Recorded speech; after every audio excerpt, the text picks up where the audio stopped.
guardapolvo blanco de millones de chicos argentinos está la fuerza, de arriba hacia abajo, de una ley. La ley que obligó a que los chicos vayan a la escuela y aprendan una historia, hablen una lengua, juren a una bandera, canten un himno. Desde su casa, desde su rancho, desde los toldos, atravesando el monte, la montaña, cruzando el río, a caballo, en bicicleta, cada uno fue a la escuela. Pero bajo ese guardapolvo blanco también se guardaron otras lenguas, banderas, himnos, otras historias.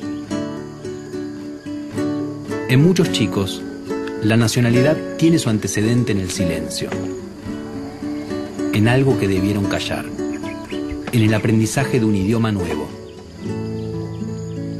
en palabras distintas a las de su familia. Buen día, alumno. Buen día, señor. En orden, pasen al salón. El 12 de octubre de 1492, Cristóbal Colón, un marino genovés al servicio de la corona española, arribó al continente que sería llamado más tarde América.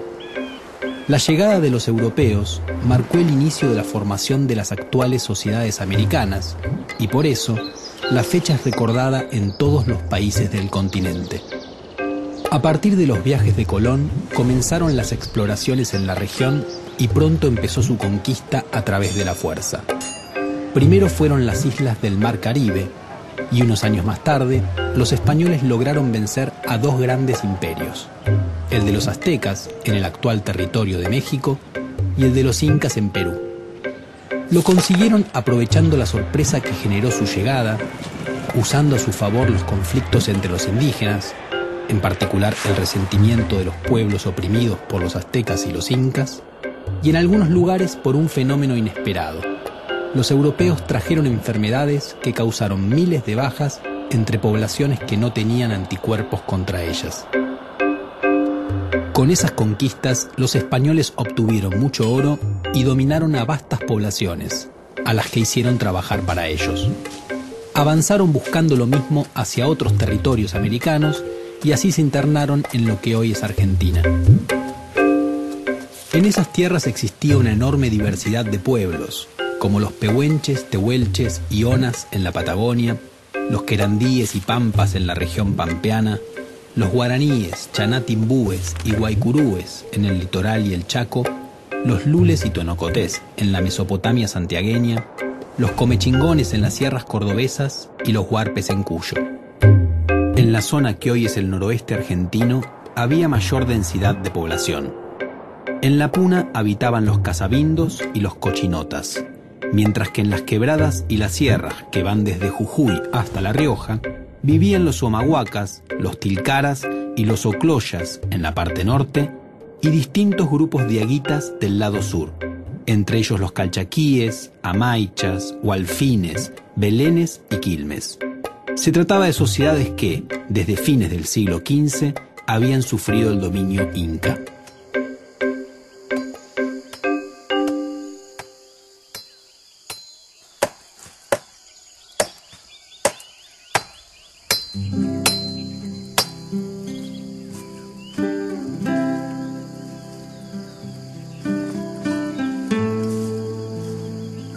Ser wichí es simple nada más, porque wichí significa gente, es persona, ¿no? Persona, humana, y se transmite de una manera sencilla, oral, de los abuelos a los nietos. Siempre fue así, ¿no? El wichí creo que es esto, o sea, el padre educaba al hijo, ¿no? Y la madre a la hija. El wichí vive en el momento, ¿no? Como te dije, buscar ir al río y comer del día, ¿no? Vivir en el día, vivir en el momento, vivir en el presente.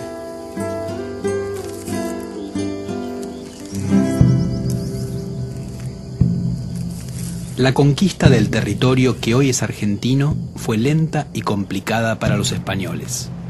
La primera expedición importante llegó en 1536 al Río de la Plata y fundó la ciudad de Buenos Aires, que debió abandonar unos años más tarde ante la presión de los querandíes.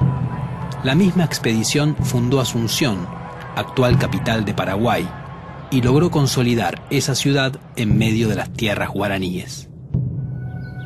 El noroeste de la actual Argentina, región a la que se llamó Tucumán, fue invadido a partir de 1543 por españoles que no habían obtenido lo que querían en la conquista del Perú, o que se habían tenido que ir de allí por enfrentamientos con otros españoles. Sus progresos en el Tucumán fueron lentos, porque encontraron una fuerte resistencia indígena y porque hubo conflictos entre los mismos españoles. Los conquistadores fueron apoyados por algunos grupos indígenas, a los que llamaron indios amigos.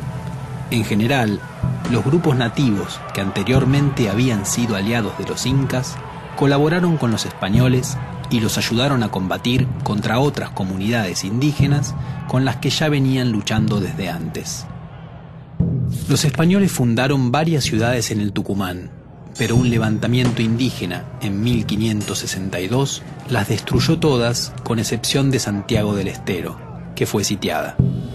El levantamiento fue sofocado y en las décadas de 1570 y 1580 los españoles fundaron otras ciudades y consolidaron su poder sobre el litoral y el Tucumán. Sin embargo, allí la resistencia indígena se mantuvo durante mucho tiempo, en particular en los valles calchaquíes. La resistencia nativa en los valles calchaquíes fue muy prolongada, ya que durante 130 años se resistieron al avance de la conquista y la colonización española, ¿sí? Hubo 3 grandes periodos de resistencia y de rebelión. El primero fue liderado por el cacique Juan Calchaquí a finales del siglo XVI. Luego, en el siglo XVII, tenemos 2 procesos. Uno es una rebelión liderada por varios caciques, en las cuales el cacique Chalemín fue uno de los más importantes, y se extendió entre 1630 y 1643. Y finalmente la rebelión liderada por un español, Pedro Borques. Con el fracaso de esta última rebelión fue que las autoridades españolas decidieron desnaturalizar a las poblaciones rebeldes. Desnaturalizar significa sacarlos de su natural, de su lugar de origen, y trasladarlos cerca de las ciudades de los españoles, donde podían controlarlos mejor y podían lograr que ellos trabajaran, ¿sí?, para las ciudades y para los pobladores. Entre las muchas desnaturalizaciones que hubo, la más tremenda fue la de los quilmes, justamente, ¿no? Los quilmes fueron desnaturalizados en 1664, después de un asedio a la ciudad que duró más de 3 meses. El proceso de traslado de los quilmes desde su pueblo natal en Tucumán hasta Buenos Aires fue muy penoso. En primer lugar, porque los repartieron por familias y esas familias fueron trasladadas a lugares muy distantes como Catamarca, La Rioja, Tucumán, Córdoba. Y el resto de la población la llevan primero a Córdoba y después la trasladan recién a Buenos Aires. Y llegan unas 750 personas aproximadamente. No me toja, tojaje no me toja, no me 12 de octubre, ¿caché? 12 de octubre, ¿no? Octubre. Nati tu chislaje, tohmak mes, picuela, octubre. Octubre. Es muy difícil de pertenecer a una cultura, una cultura minoritaria, ¿no? Es muy difícil eso. Es muy difícil ser wichí a ir a una ciudad. Es muy difícil ser wichí ir a un almacén. Es muy difícil ser wichí ir a un hospital. Suele toscani toja nata, ache, nata, witojo nata, yo nata toije, inespe nata es inespe tojuchi yo tosamil, ¿no? Genue atana, magwante hatsu mag inespe ante uchi yo tojahopi tosamil. Hospital samil to uchi no ku uchi yo no ta hijo nata hoy todo el pese ante mato juego ante uchi ma to tilo nen todo el pese ¿no? Suele los ante uchivas, ¿no? Uchivas y dos peces suele ne hota jamás y sui la cajuna tuchi y sui la cajuna tuchi el jamás uchi chuya uchi tachao y samil to kita jamás kita suele kita job españoles, ¿no? Los samil tachao. A fines del siglo XVII, los españoles afianzaron su dominio sobre el Tucumán y la región del Río de la Plata. No controlaron, sin embargo, todos los territorios que hoy forman la Argentina. La amplia región del Chaco, el sur de las Pampas y toda la Patagonia estuvieron en poder de distintos grupos indígenas hasta mucho después del fin del dominio español en América. Esos pueblos tuvieron periodos de fuertes enfrentamientos con la sociedad hispano-criolla, pero también comerciaron mucho con ella y los contactos amistosos fueron frecuentes. También los indígenas experimentaron cambios a lo largo del tiempo. En el siglo XVII, grupos araucanos o mapuches, provenientes de lo que hoy es Chile, se instalaron del lado oriental de la cordillera de los Andes y fueron conquistando o mezclándose con grupos locales, dando lugar a nuevas etnias. En el territorio bajo dominio español se fue formando una nueva sociedad, la sociedad colonial, con los españoles y sus descendientes, los indígenas sometidos, los mestizos que surgieron de la mezcla entre ellos y otros grupos, como los esclavos de origen africano. El territorio se organizó administrativamente en dos gobernaciones, la del Tucumán y la del Río de la Plata, ambas dependientes del Virreinato del Perú. La sociedad colonial inicial es una sociedad de prebendas, de concesiones, de mercedes. La encomienda es una de ellas.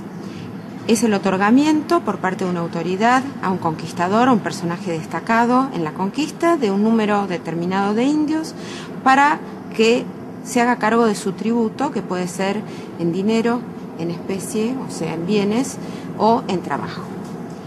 La encomienda se hereda por una generación más, pero para que la encomienda sea heredable debe haber un heredero surgido del legítimo matrimonio. La ausencia de mujeres castellanas hace que numerosos conquistadores o numerosos tenedores de encomienda de esta merced se casen con mujeres mestizas de la primera generación, hijas de conquistadores con mujeres indígenas, a veces conocidas, a veces mujeres anónimas. Esto hace a que desde el vamos la sociedad colonial sea una sociedad mestiza. Los mestizos al principio son una novedad y son adoptados al interior de los hogares de los españoles. Con el tiempo el mestizaje se complejiza. Al interior del grupo mestizo también hay nichos y estratificaciones. Hay aquellos que pertenecen a los estratos superiores de la sociedad porque están vinculados a familias de prestigio, son hijos de hombres prestigiosos que los reconocen, de hogares, viven en hogares constituidos, pero hay otros que pertenecen a sectores más bajos de la sociedad y formarán parte del futuro artesanado, de los grupos de trabajadores urbanos y algunos pocos que la historiografía puede llegar a rastrear en algunos casos, son más asimilados tal vez a la sociedad de sus madres y conviven con los grupos indígenas en el mundo rural o en el mundo urbano.